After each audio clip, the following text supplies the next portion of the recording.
If you average out the View hosts, among the dumbest people on television. Sunny's dumb. Certainly not the brightest person.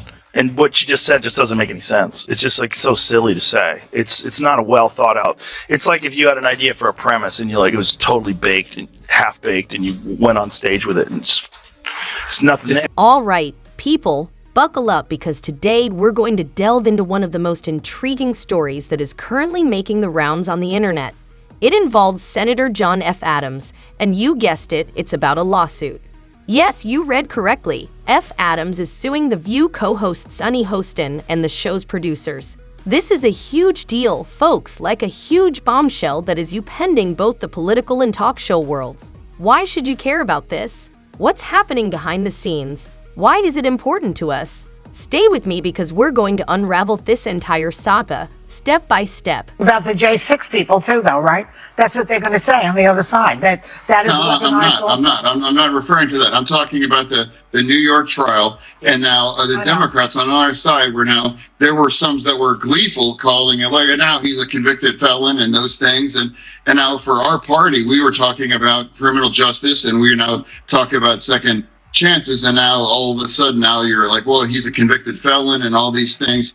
And now clearly again, both of those trials, the Hunter Biden one and the trial in New York for Trump, that was politically motivated, and those kinds of charges would have never been brought unless one side could realize that they could weaponize. Let's begin with the fundamentals.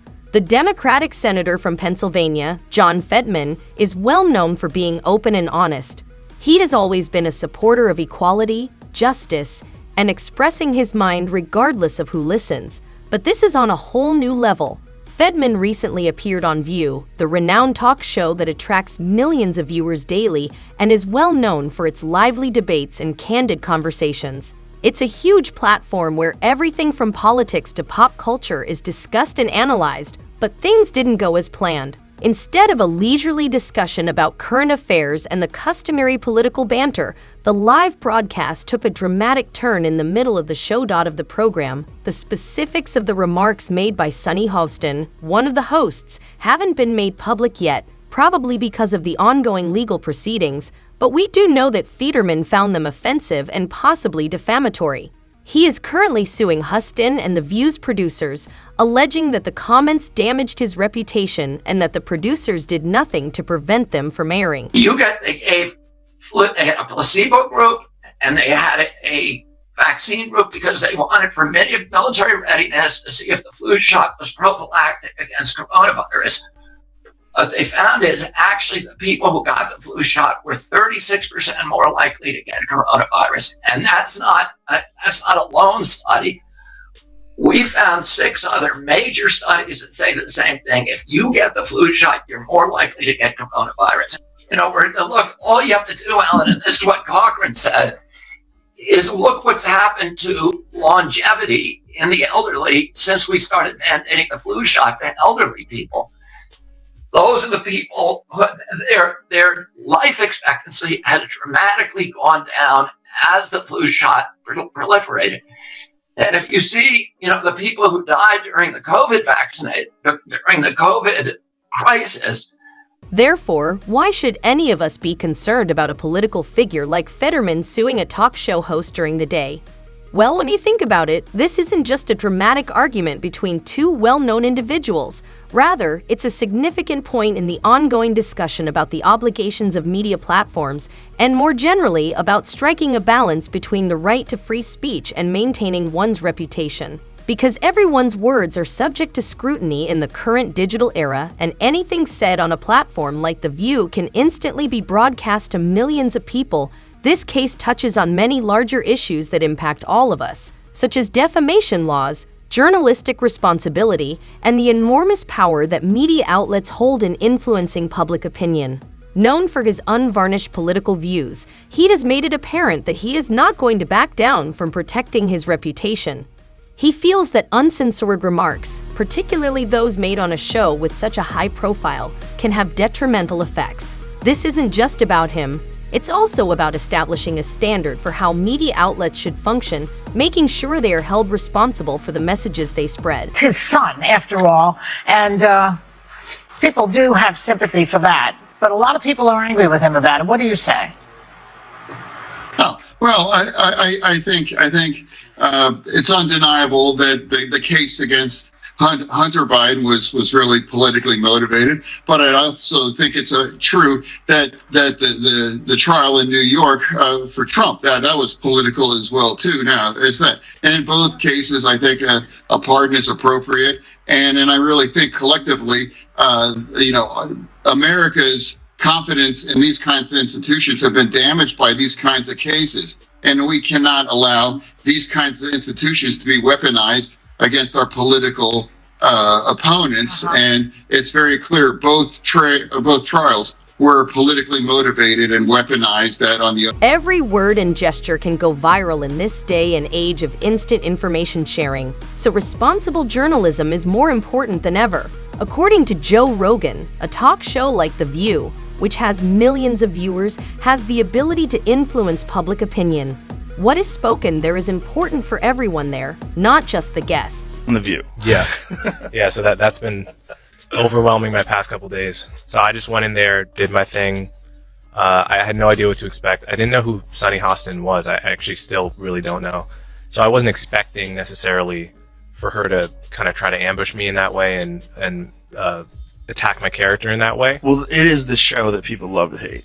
Yes, that's true. They get so much hate watching viral clips of them saying ridiculous things. I mean, Yeah. it is a rabies infested. Let's now put this in context. Sunny Hostin, who is well known for her candid opinions and outspoken demeanor, is not new to stirring things up. Her straightforward style frequently results in some heated moments, which is what makes the show so captivating. However, in this instance, her audacity appears to have put the viewpoint in hot water. Was it simply a case of going too far? Was it in the heat of the moment, or did Fetterman's legal action reveal a more significant problem? This legal action is in the face of potentially harmful public debate. It highlights the extent to which public people, particularly politicians, are prepared to defend their personal and professional lives, and it highlights the necessity for the media to carefully consider their duty while making remarks that could have an impact on someone's reputation and means of subsistence. In a new Netflix documentary series about New York Jets quarterback Aaron Rodgers, he said he's heartbroken about friends and family cutting him off for his controversial political views and conspiracy theories. And a lot of Americans can relate to this, especially after this last election. So, do you think it happens everywhere? What I recall about him is when he was asked about the COVID-19 pandemic, during the height of the pandemic, when people had lost loved ones, when people's family members were missing from their Thanksgiving table, like my table, he said, "I'm immunized." And as it turns out, he was not. He had done his own research. He has his Google MD like I do. And I think he said he was allergic to something in the vaccine, but he had COVID and he was in a huddle with his teammates. And I think people felt like, wow, you don't care. You're not your brother's keeper. This could really, this could That's what really I think turn it me was against a morality. The long-standing conflict between defamation and free speech lies at the core of this problem. Even if we advocate for free, uncensored discourse on political platforms, social media, and talk programs, it is evident that we cannot overlook the value of the truth and respect for people's reputations. There is a thin line that may occasionally get hazy, so where do you stand? Do you believe that Sunny Hostin and The View have gone too far with their remarks, or is Fetterman's lawsuit a touch excessive, possibly even excessive, for something that is simply a part of the hectic world of live television? This case concerns the ethics of contemporary media and goes beyond a single senator and talk show host. Of accountability in public debate and how society negotiates the intricate relationship between responsible reporting and free speech. In a million years, I would not take the flu shot. And I'll tell you why, because this is what Cochrane and BMJ have found. People who take the flu shot are protected against that strain of flu. They're 4.4 times more likely to get a non-flu infection. And you might find, and a lot of people do, that they get the flu shot and then they get sick. They're usually not getting the flu. They're getting something that is indistinguishable from the flu, because the flu shot gives you something called pathogenic priming. It injures your immune system so that you're more likely to get a non-flu viral upper respiratory infection. In fact, the Pentagon published a story, and you can cite this, it's by Wolfe, W-O-L-F-E, in January of this year, in which they said that the flu shot not only primes you for flu, but it primes you for corona. You don't often see a public figure push back so forcefully, especially against a platform with such a vast reach. But the Fetterman isn't backing down and is taking on a titan in the daytime television industry. Some brave people may argue that it's an essential stance in the struggle for media responsibility.